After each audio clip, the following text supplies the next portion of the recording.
Shabbat Shalom. So, hands up if any of you watched the Oscars this past Sunday night. Okay, that is more than I expected. Great. Admittedly, I didn't watch it live, but perhaps you, like me, woke up the next morning to a veritable social media storm. Following the acceptance speech by Jewish-British director Jonathan Glazer after he won an Academy Award for his film The Zone of Interest, an Auschwitz-set Holocaust drama. This context is critical, and we'll listen for a little bit, given the content of his speech, the bulk of which read as follows. All our choices were made to reflect and confront us in the present, not to say, look what they did then, but rather look at what we do now. Our film shows where dehumanization leads at its worst. It shaped all of our past and present. Right now, we stand here as men who refute their Jewishness and the Holocaust being hijacked by an occupation which has led to conflict for so many innocent people. Whether the victims of October, whether the victims of October the 7th in Israel, or the ongoing attack on Gaza, all the victims of this dehumanization, how do we resist?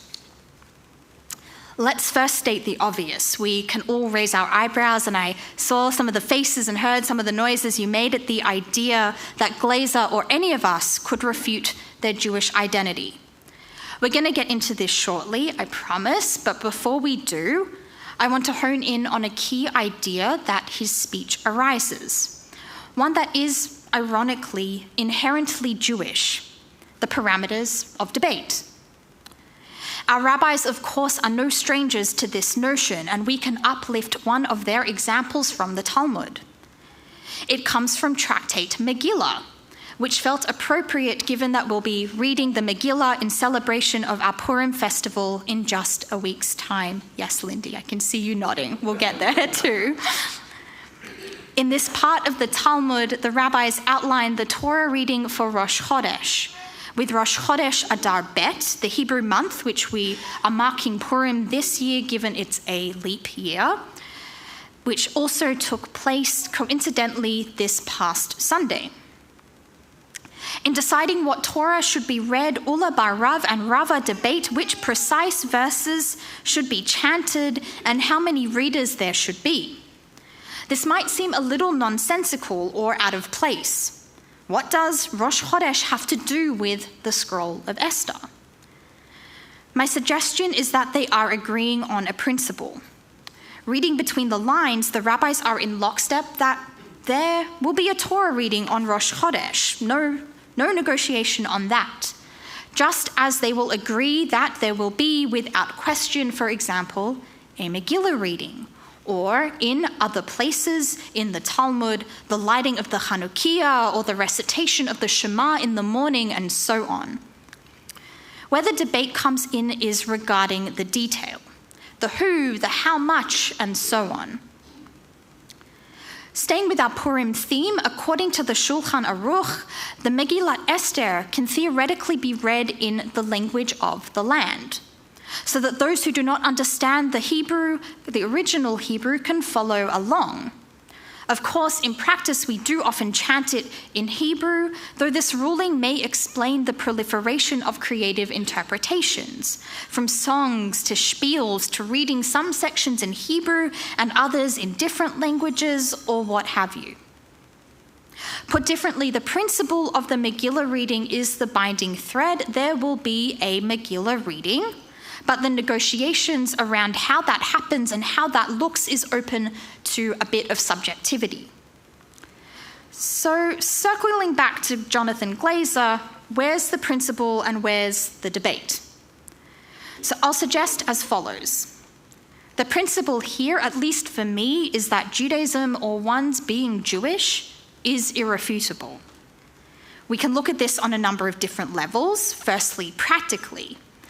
So according to an article in England's The Jewish Chronicle, which is kind of their version of the CJN, Glazer went to Jewish day school, attended a Reform synagogue, even if infrequently, and lived on a kibbutz for 5 months on a special program during high school. He was undeniably born and raised as a Jew. We can also look at this halachically. In essence, as per Jewish law, it is virtually impossible to stop being Jewish. According to Talmud Sanhedrin, even if Israel has sinned, it is still Israel. That's the quote. So put differently, even if one wants to, even if they are completely non-practicing, even if they may have actively adopted another faith, one is still Jewish of heart and soul, and the door leading back to Judaism remains forever open. The Talmud would complete this thought with the adage, even when a myrtle is found among the thorns, its name is myrtle, and people call it myrtle. This is a coincidence because I would now be remiss not to point out that the original name for Esther in the Purim story is Hadassah, which means both to be hidden, but also myrtle. On that note, let us go back to our key Purim text, the Megillah. From a more emotional standpoint, we've talked practically and halachically, Esther did not refute her Judaism. At first, she hides, she conceals her identity famously, as instructed by Mordechai, when Esther finds favor in the eyes of King Ahasuerus and is chosen to be his queen. Yet, of course, upon the later discovery of Haman's evil plot to assassinate the Jews of Shushan, with Mordechai's encouragement, Esther approaches the king and cannot contain it any longer, begging Ahasuerus, Tinaten li nafshi b'she'elati ve'ami bevakashti. Grant me my life as my wish and my people's lives as my request. Put simply, there was no more hiding.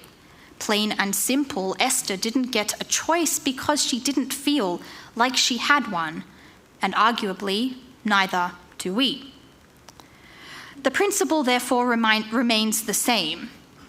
Practically, halachically, emotionally, one's Judaism, their Jewish identity, is not up for refutation. What is up for debate, then? We can now ask.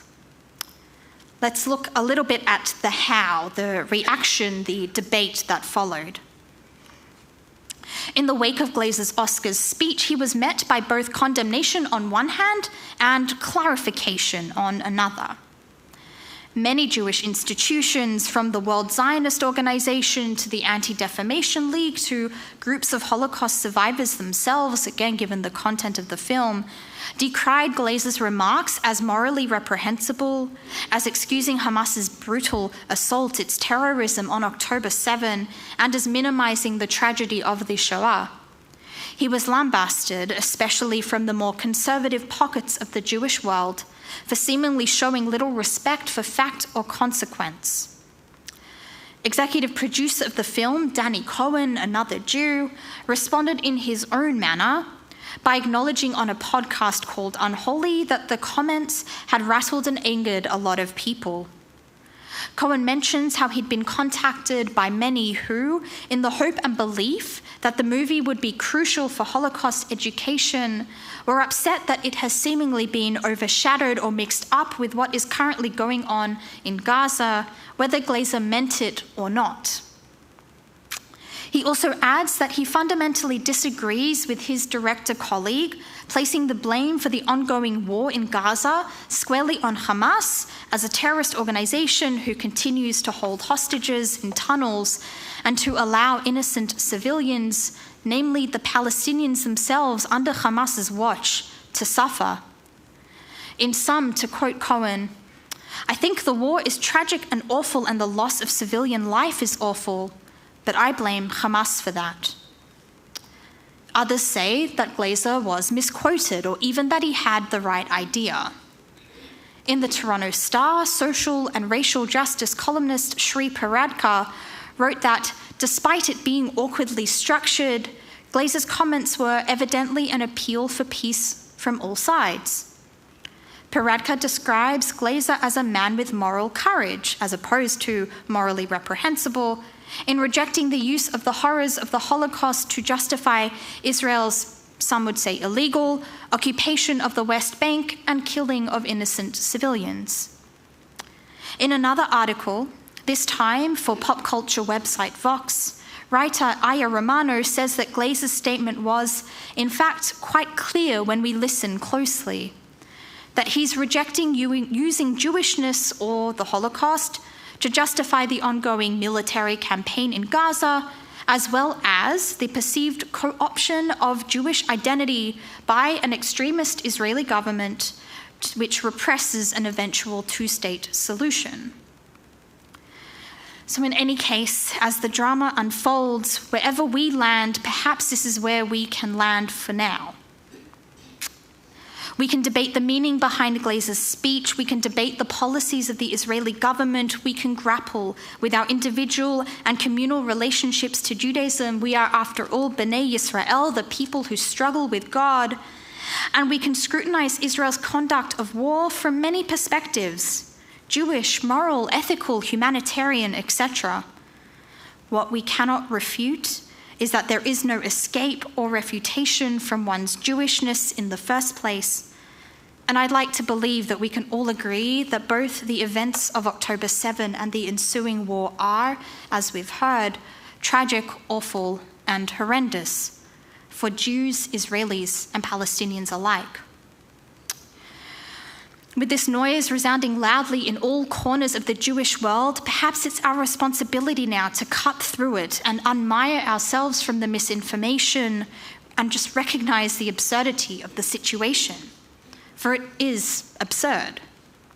We don't even know yet, for example, whether Glazer planned his remarks with his colleagues, producers James Wilson and Len Blavatnik, who were up on stage with him, though it appears currently that Wilson was aware of what Glazer was going to say, whilst Blavatnik was not. It also remains to be seen whether Glazer's comments were a bungled call for peace or intentionally provocative, offensive to the point of dismissal, or simply part of that rich and ongoing Jewish tradition of debate. Glazer himself has not issued any clarifying statements to date that I've seen. So we're brought back finally to Purim. At its core, I believe it's a festival of absurdity, with its strange story of an orphan Jewess who rose up to be queen and a jealous man who tried to eliminate her whole people, with the costumes and the ear-shaped cookies and the literal noise of the groggers. At a time of such tension in our lives, in our community, this might be the type of absurdity that we can embrace right now. Cutting through the noise whilst making our own, being fully and honestly open to question and grounded in the principle of celebrating our Jewishness with pride and joy. As we conclude, we end with this sentiment, this blessing that we recite every morning as part of our worship service. Baruch atah Adonai, she'asani Yisrael. Blessed are you, O God, who made me a Jew. Shabbat Shalom.